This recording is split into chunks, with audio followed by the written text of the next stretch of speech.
السلام علیکم، میں ہوں حبیب اکرم اور آپ دیکھ رہے ہیں پروگرام نقطہ نظر۔ مجیب الرحمان شامی صاحب ہمارے ساتھ موجود ہیں، اور جیسا کہ آپ جانتے ہیں کہ ہم کل بھی بات کر رہے تھے مشرقی پاکستان کے حوالے سے کہ کیسے مشرقی پاکستان بنگلہ دیش میں تبدیل ہوا، اور اس حوالے سے ملک غلام مصطفیٰ کھر ہمیں صورتحال بتا رہے تھے۔ آج بھی ہم نے ملک غلام مصطفیٰ کھر صاحب کو زحمت دی ہے کہ وہ مزید واقعات سے پردہ اٹھائیں کہ کس طرح مشرقی پاکستان میں یہ سانحہ رونما ہوا۔ شامی صاحب اور غلام مصطفیٰ کھر صاحب، خوش آمدید۔ آپ یہ کل فرما رہے تھے کہ بھٹو صاحب کو یہ معلوم ہوا کہ یحییٰ خان نے ڈھاکہ چھوڑ دیا ہے، جی، اور انہوں نے کہا کہ bastard has gone, the bastard has left. the bastard has left. تو اس کے بعد پھر کیا ہوا؟ اس کے بعد پھر وہ تو چلا گیا تھا، پھر ہم وہاں تھے اکیلے۔ بھٹو صاحب کیسے نکلے وہاں سے؟ وہاں پہلی بات یہ تھی کہ ہمیں علم نہیں تھا، ہم وہاں تھے، ہم نے کہا کہ شاید کوئی اور وجہ ہوگی یا وہاں سے وہ فون کرے گا، ہم کمپلیٹلی ڈارک میں تھے۔ رات کو کھانا کھا کے جب ہم سوئے تو اس وقت اچانک سارے ڈھاکہ میں ہر طرف سے فائرنگ کی آواز اور دھماکوں کی آواز، بالکل ایسا لگتا تھا کہ ہم کسی جنگ کے میدان میں خود بیٹھے ہیں اور ہمارے ارد گرد ہر طرف گولیاں ہی گولی ہیں۔ اس وقت خطرہ بھی تھا ہمیں، اس لیے کہ ہمیں نہیں پتہ تھا کیا ہو رہا ہے۔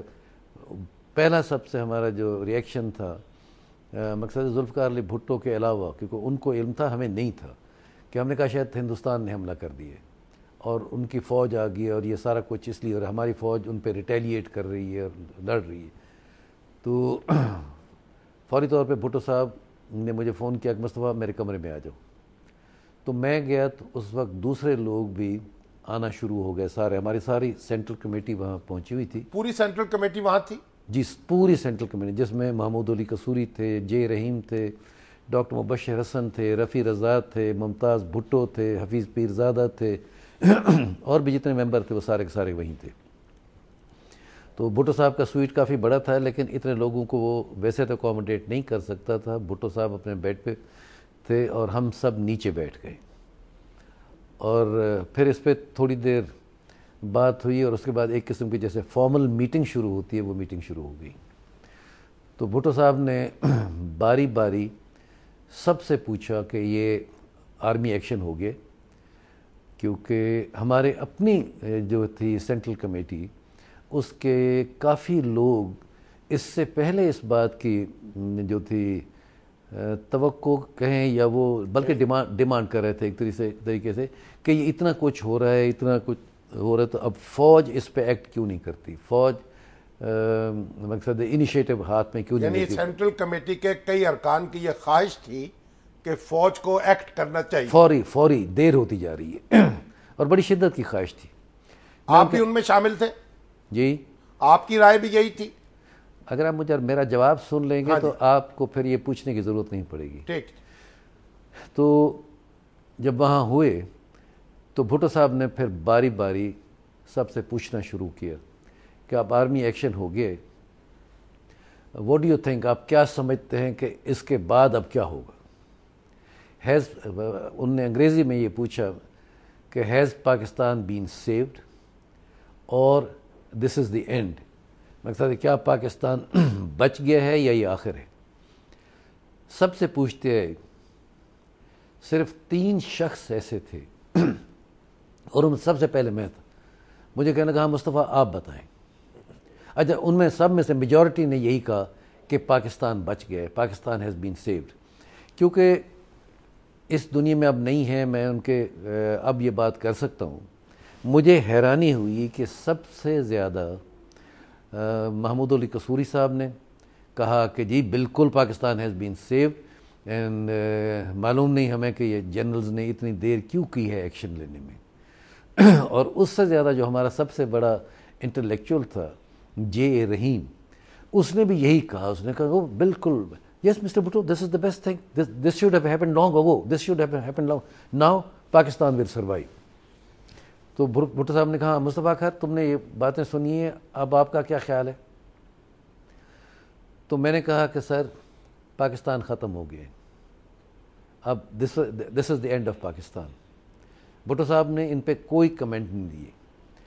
اس کے بعد پھر ڈاکٹر مبشر نے کہا کہ میں بھی سر